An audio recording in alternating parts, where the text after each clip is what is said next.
Hi, everybody. My name is Dan Sandler. I'm here to talk a little bit about Daydream. I already covered that slide, so we're ahead of time. OK, great.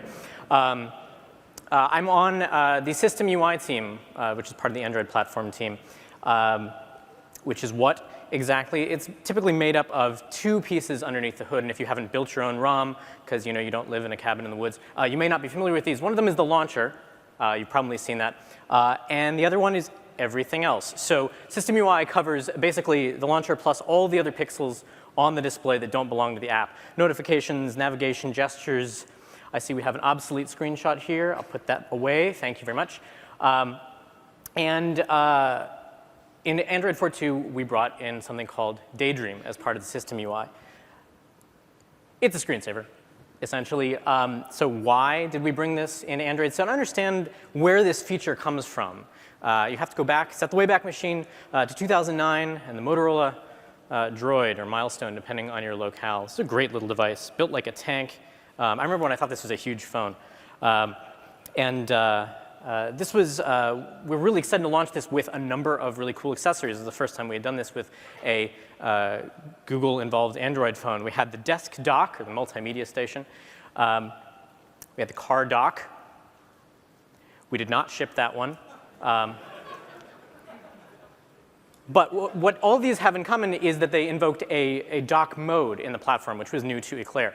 And what happens in dock mode is you launch dock apps. What is a dock app? Well, in case you haven't seen it, here's a screenshot of the beautiful Eclair dock experience, which was built into the desk clock application in Android 2. And it's got all kinds of great features. Look at all this stuff. It's got your next alarm. It shows the date. You can see your wallpaper through it. It shows the battery right underneath the real battery. It shows you can switch into night mode so it doesn't blind you or the person next to you while you're sleeping. It shows the weather. And then it's got all this other stuff, these crazy little buttons at the bottom. So you can go to the alarms because you need to change your alarm. There's a slideshow button that did something weird in Gallery, I think. There's a music button that did something else. And then what is even this doing here? Why do we have another home key? Again, not so far from the main home key.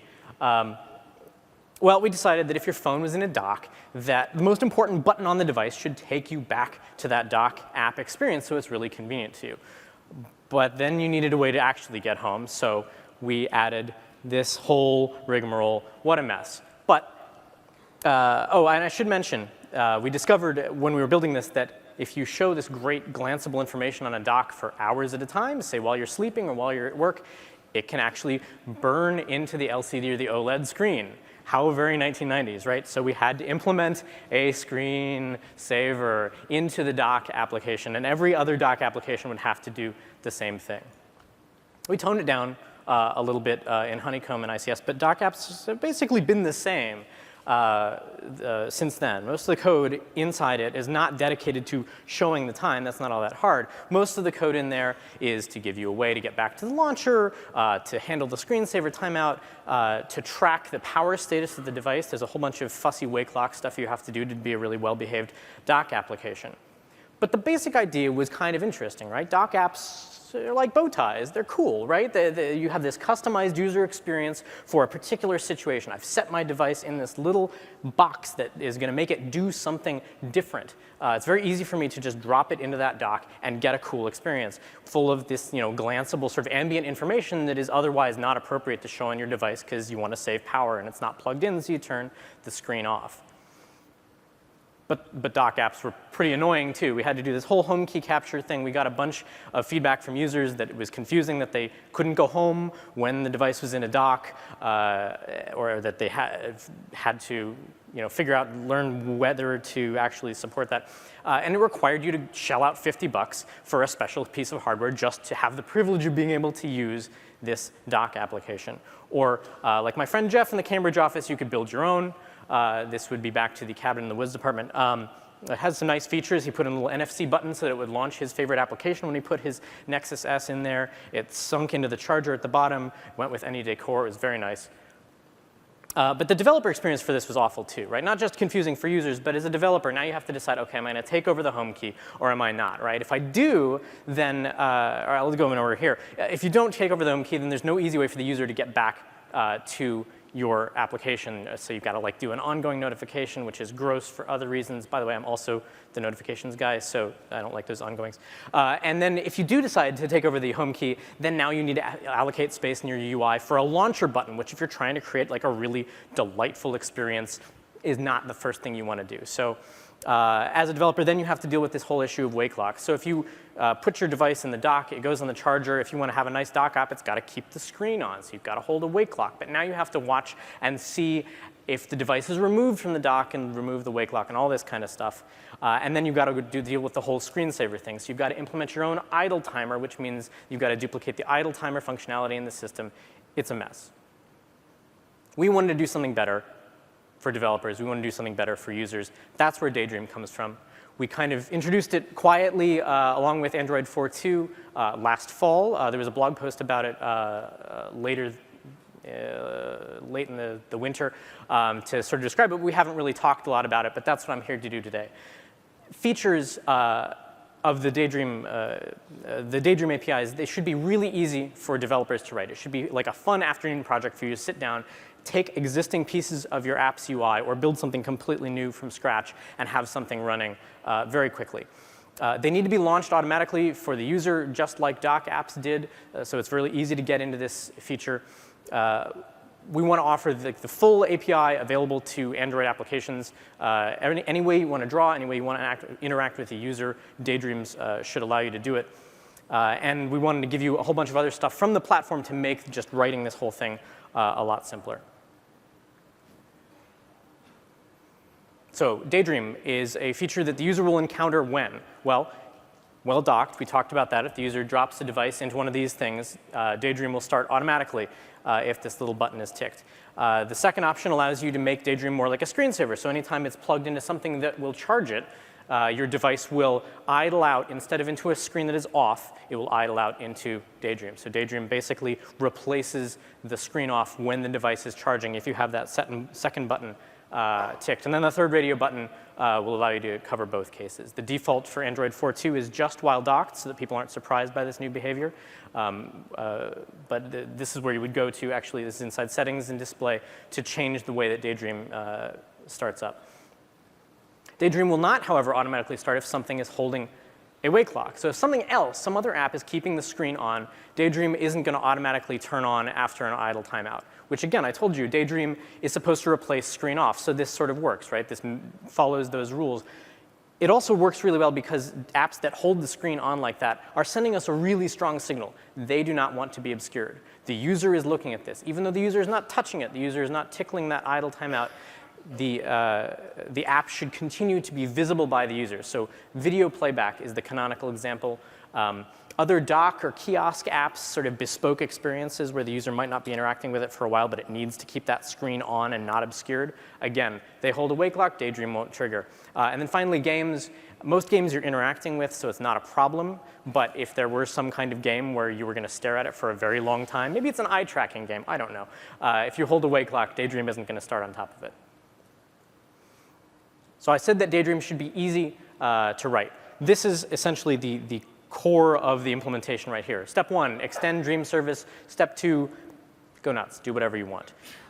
You can see here, we'll get back to lots more code examples in a little bit, but just right now I want you to draw your attention to, we've got a method on Dreaming started that we want to override, and we're going to set a content view just like we were in Activity, and then whatever you want to do, you're free to do that until the Daydream ends. So you might ask, well, OK, if this is so much like an activity, why not just make an activity? Why make it a service? Well, we tried it internally, or we thought internally, to build the whole Daydream infrastructure just based on plain old activities. It didn't work so well in practice. There was a bunch of bookkeeping that you had to do just like a dock app, so we weren't saving the developer a whole lot of work. The Power Manager had a hard time keeping track of this, so it could be automatically started and stopped when you docked and undocked the device, things like that. And the most important thing is that you're running in the wrong window layer. So if you imagine Android as this stack of windows, there's the wallpaper, and there are a bunch of applications, and then there's a bunch of system stuff like the status bar and dialog boxes. Those activities are running in the middle. So if a dialog box comes up, it's just going to sit there on top of an activity indefinitely. So if you've got a great screensaver and then an OTA dialog comes up, that's going to be burned into the device by the next morning. So that's not going to work. All right, getting back to the features of Daydream, I said that once you had set up your content view and triggered on Dreaming started, you can basically do whatever you want. And that includes this entire suite of layouts, widgets, however you want to interact with the user. Like I said, it's basically the entire Android UI toolkit is available to you in a Daydream. And I want you to take a look at the way that this contrasts with the other things that we've allowed you to do as sort of these kind of customization tools. So app widgets, for example. If you implement a widget for the launcher, it's the same kind of glanceable information, right? It's there kind of when the user happens to be looking at the device, maybe is about to do something else. You can show the weather or the time, what have you. But really, you only get these top 2 bullet points, and even then, it's a little weak sauce, right? You get some of the standard layouts, you get some of the widgets, only those that have specially been marked to be used as remote views. So you don't get the full UI toolkit, and you don't really get the full suite of touch interaction either. You get clicks. That's about it, because everything else is reserved for the app widget host, the launcher, the thing that needs to be able to move widgets around. So that's not all that rich and exciting. We also have live wallpapers. Wow, that curly brace is in the wrong spot. We have live wallpapers that let you do kind of whatever kind of drawing you want to the canvas or the surface that you're handed, but you don't have access to the rest of the UI toolkit. You can't use views to lay things out. You can't interact with the user. You can't get, well, you sort of get touches, but if you've written a live wallpaper, you know it's not all that satisfying. And you certainly can't do this other stuff like view animation or video playback.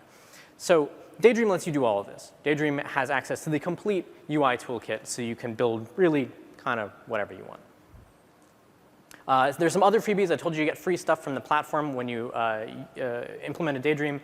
You are automatically started and stopped. You don't have to worry about that. You don't have to worry about tracking users' idle time. You don't have to worry about dock events. That's all handled for you. You just look for the dreaming started and stopped lifecycle events. I mentioned that you have access to the user's touch and interaction and so forth, and the keyboard too. If you choose to be non-interactive, if you just want to make flying kitchen appliances, if that's your thing and you want it to dismiss as soon as you touch the screen, that's really easy. You say set interactive false. Again, Daydream takes care of the rest for you. And then finally, you get that crucial special window on top of the device. I know, there's that other way to get windows on top of the device. That's gross. Don't do that. Do this instead, please. But I still haven't gotten to the why. Why do you actually want to go and implement this in your app? OK, it's fun. OK, it's easy. But why should I even take the time? I'm busy. I'm an Android developer. I read Reddit. I don't have time for this kind of thing. So I argue that this is a chance for your app to be free, to finally be free of all of its features, all of its use cases, all of its menus and its settings, free to be experimental, free to be weird, free to delight the user. In a Daydream, you don't need action bars. You don't need settings. You don't need fragments. You don't need all that serious business stuff in your application. This is an opportunity for you to make the art exhibit version of your app. It's fun. So, OK, this is a developer conference. Where's the code? Here it comes. Get ready. The first one we're going to do, we're going to build a very simple Daydream. And let me first show this to you on the Nexus 7 over here. So I'm going to switch inputs. We'll see if I can do this. Apparently, the answer is no. Yes, all right, there we go. OK, so this is not the one I wanted to show you. So this is the first Daydream that we're going to build here. It's really, really simple. It moves something around the screen. I know we talked about this as being very 1990s. This is very 1980s.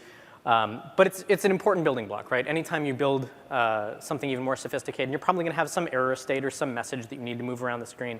You can just pull this code directly in.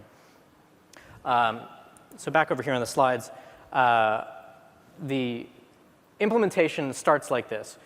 This jumper class, I'm going to extend frame layout. You could do some other view group or whatever. I like frame layout. It's easy. It's pretty simple. And it allows you to put other stuff inside of it. So jumper is going to be a class. It's a subclass of frame layout that moves itself around inside of its parent.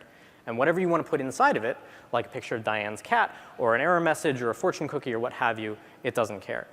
So here's a runnable. Basically, what's happening here is it's looking at the bounds of its parents, looking at its own bounds, picking a new random spot, and then doing it again in 2 seconds. This is very simple view kind of stuff. And then when it's attached to window, it's going to fire off that runnable for the first time. So as soon as you put this view into a window, it's going to start bouncing around. It's important to note on the next slide. On this slide, I'll show you that the XML for this is really simple. The frame layout for the whole screen is on the outside, and then the jumper is in the middle, and it's going to move itself around. So what is important to note is that there's really nothing Daydream specific so far here. This is just like straight up view programming. If you went to implement your own custom views earlier today, you saw even more sophisticated examples than this. This is pretty straight ahead. Where's the Daydream aspect of this? OK, here's Dream Service again. I showed you a little snippet of code earlier that looked pretty much like this. On dreaming started, I'm going to set content view to that layout that I just described. And that's it. And in fact, I mentioned the very simple activity like life cycle of a Daydream before. This is how it goes. Attached to window, dreaming started, dreaming stopped, detached from window. So you can override these things. Most of the time, all you need to do is override on dreaming started, set up a layout, and run with it. It's very, very easy. The last thing you need to do, of course, is declare that this thing is a Daydream so that you can see it in settings. You do that through the Android manifest, like everything else. So inside your application, you have a service mentioning your Daydream, and the important bit here is the action, the intent filter. Android service, Dream service. That's how settings knows how to find you. That's how the Dream service knows how to start you. OK, all right, so this is boring. Let's get a little fancier. So remember that I told you that Daydreams could do anything, including view-style animations, right? So we're going to go ahead and go in here, and this is our old code. You see it does set x, set y. We're going to replace those with the Fluent interface for view animation. Now it's animate x, animate y. And hey, let's just throw in rotation for fun. So let's see what that looks like. And I've got that running over here as well. There we go. All right, now this feels high octane. I'm excited about that. I'm not sure Diane's cat likes that so much. We'll have to see. OK, should we keep going? Should we make this more interesting?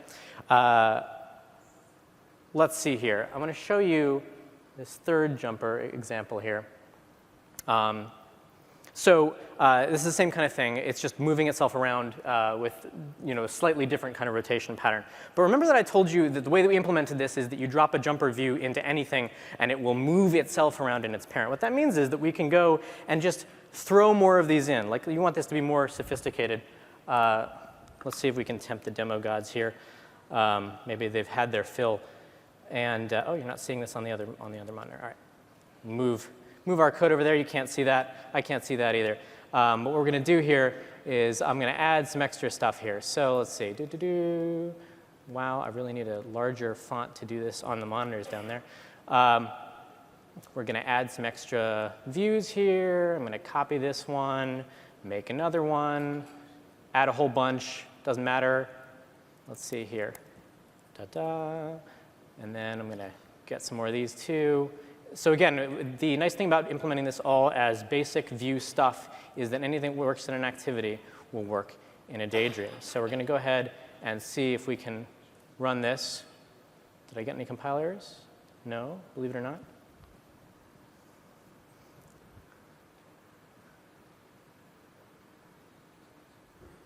Oh, I shouldn't have tempted them. All right, let's go back to the wolf. There we go. Oh, there we go. Much better. OK, so just adding more and more views to the parent. Again, Daydream doesn't care. Daydream will let you do whatever you want. We could ship this. This is pretty good. All right, let's go back. Go back to the slides here. OK, so again, you can pull this source code maybe with less spinning and use it as the error message in your own implementation.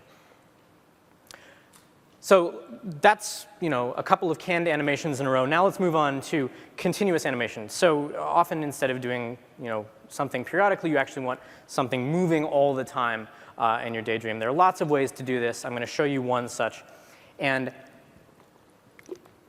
this story starts over winter break. This is a little art project I did with my son. There he is dressed like a pirate because awesome. I had him sit down and draw out some snowflakes and a snowman for me because we were vacationing in Texas where there was no snow. We took a picture of it, we pulled it into a bunch of sprites, and then dropped it into something very similar to the code you've already seen. So I'm going to go ahead and switch back over here and show you what that looked like. Here was his snowstorm that we can enjoy anytime. So this was nice, right? This turned out really well. And it was really easy to do, again, with Daydream and the view animation stuff. I'll show you how this works right now.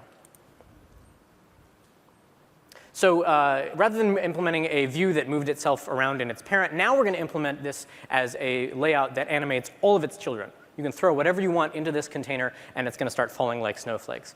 And the way that we're going to do it is using this class called Time Animator. Again, there are lots of other ways to do continuous animation. Time Animator is one of my favorites because, again, it feels like the rest of the View Animation API. It's very easy to use.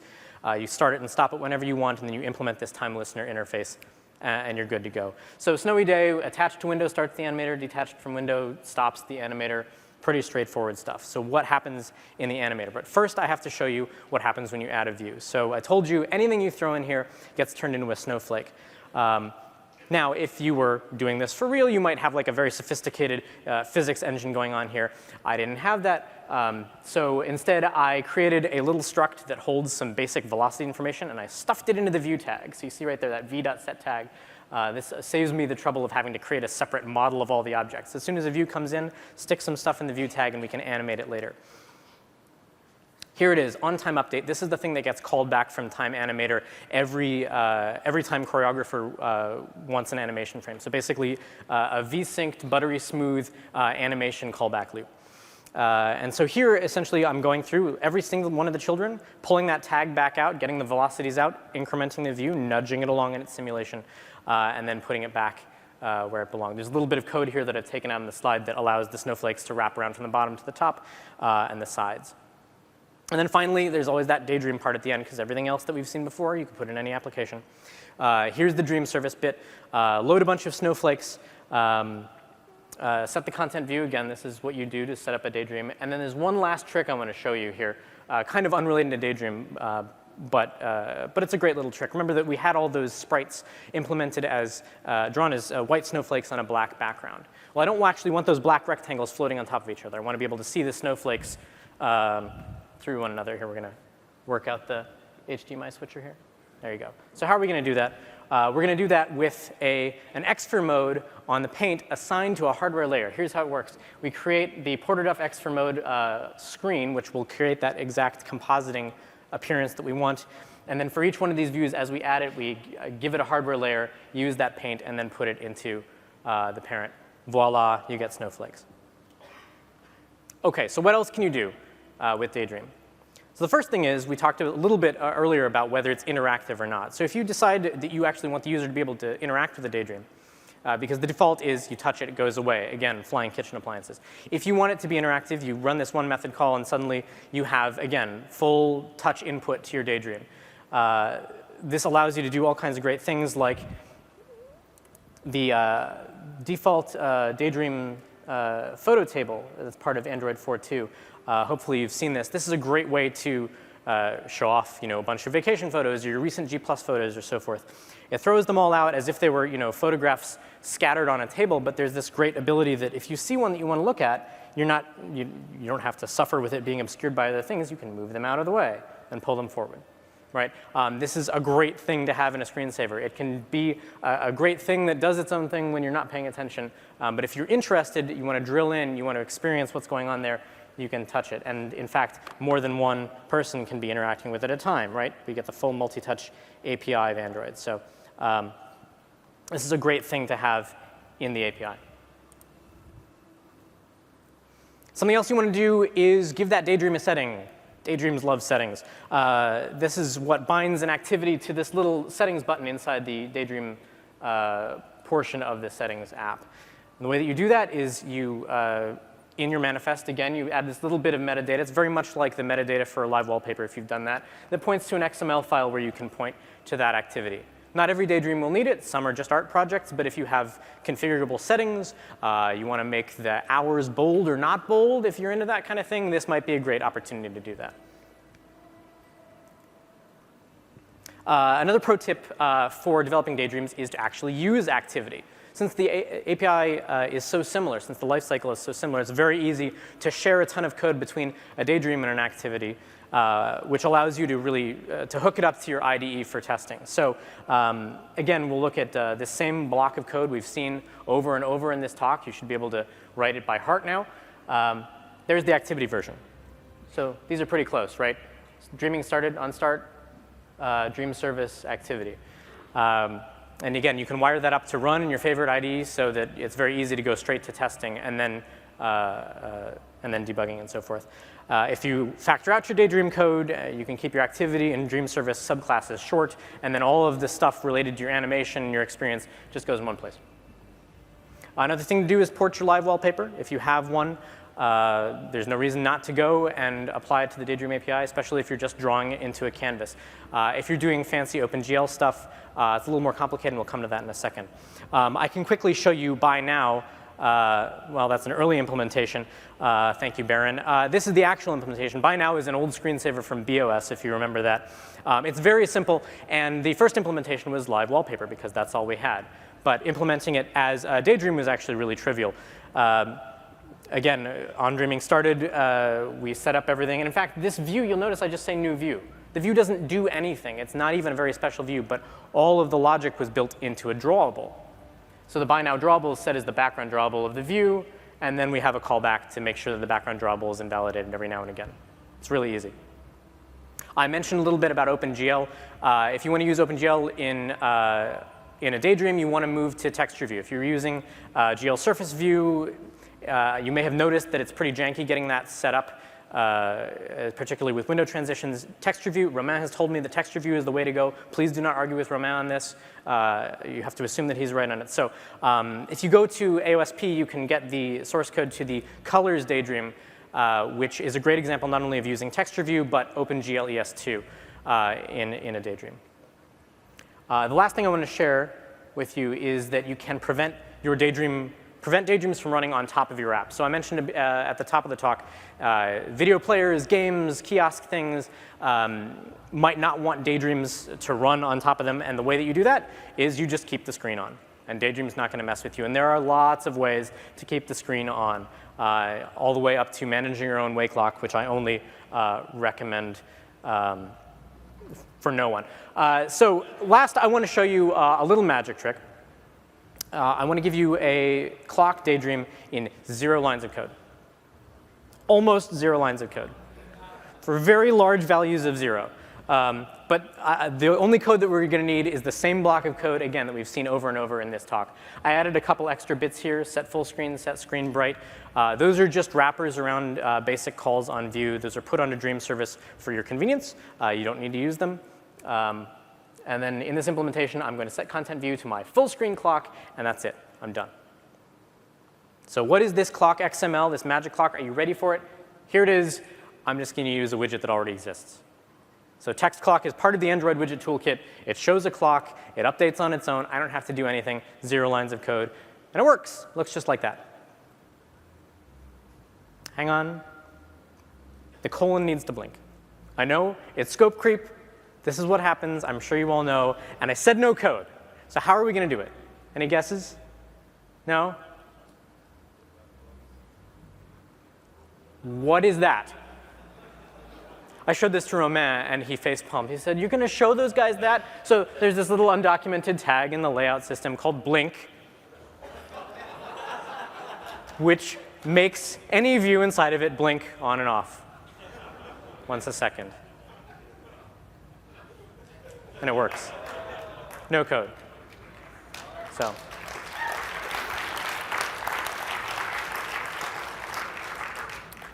He's going to love that that's what got applause. OK. All right, the code is done. But I did want to show you some more examples of other Daydreams in the wild.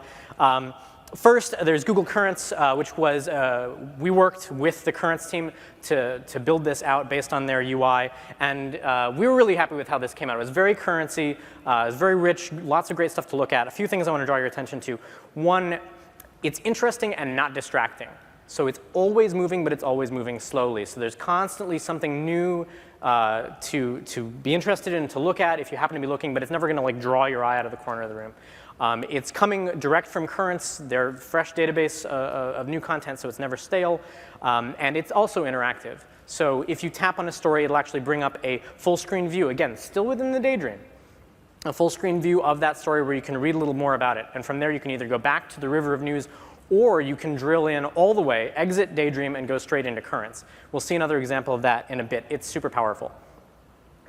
Level Up sent me some screenshots and some information about beautiful widgets. I actually have been using this for a while as my personal charging Daydream on my phone. So I go to bed, I set the phone down on the wireless charger, and this comes up, which is perfect because it tells me everything I need to know first thing in the morning or at 3 in the morning, including the time, the weather, things like that. It's all live data coming directly from beautiful widgets.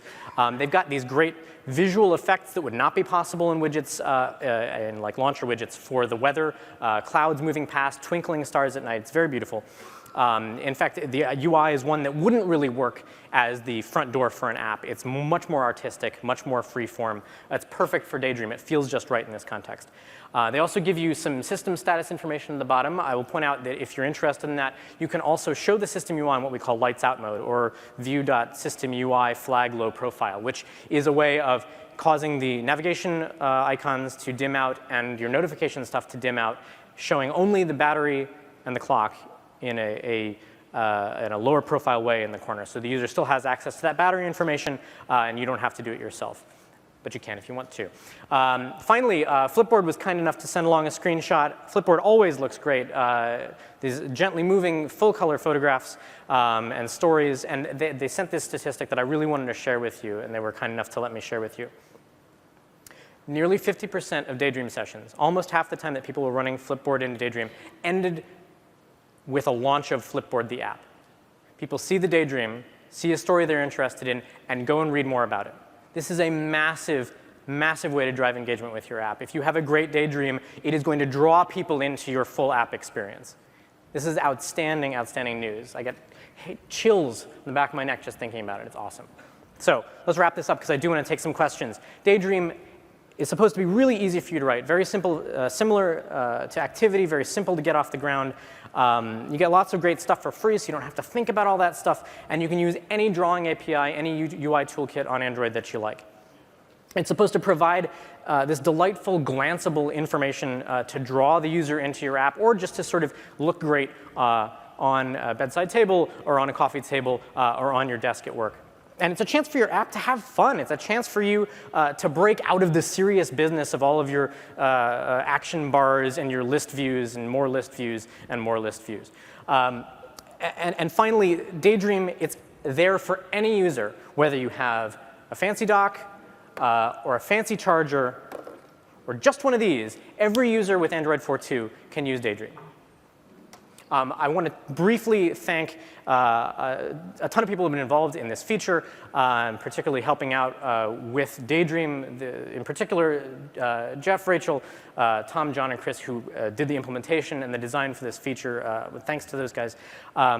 Flipboard and Level Up, thank you so much for all of your feedback, and thank you for your screenshots. Redo, the Android DevRel people, and the whole Google I/O team for putting on a great show. Thank you for those guys. And people who had cameos, you can invoice me later. Diane, Matthias, and Baron, thank you for your likenesses. Questions can be asked at the microphone right up here at the front if you have them. Now is the time. If you don't have questions now, immediately after this talk, I will be over in the Android office hours pen elsewhere on the 3rd floor here. You can ask me about Daydream or anything else related to System UI, notifications, navigation, full screen stuff, launcher, floating windows, things like that. Go ahead.